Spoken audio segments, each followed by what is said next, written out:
Welcome back. Now in this video, we are going to create an affiliate contest for our product.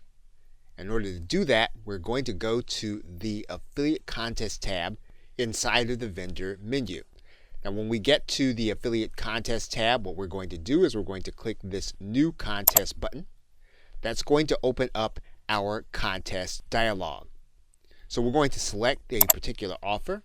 And when we do a contest, we can do it on one product. It's recommended that you do it on the entire funnel, and that's actually what we're going to do. But you could do it just on one product in the funnel if that's what you wanted to do. You are going to give your contest a name. Then you're going to determine how you're going to administer the contest. Is the contest going to be based on total revenue, total number of sales, or total number of buyers? Once you determine how you want to run your contest, you are then going to click the link, and then you're going to write in a brief description.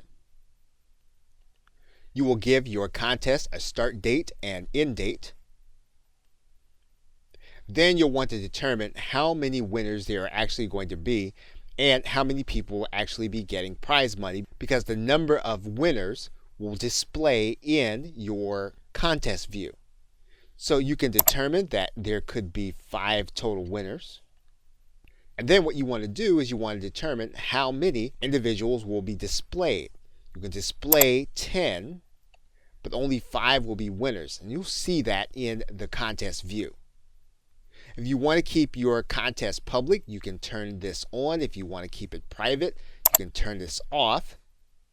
And once you determine your contest settings, you'll then click Create.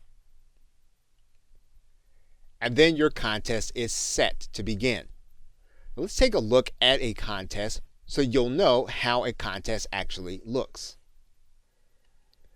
Now you'll notice here is a contest that has 5 individuals that are winners, and then 10 total individuals displayed. And that's how your contest will actually look to affiliates when they are watching the contest results.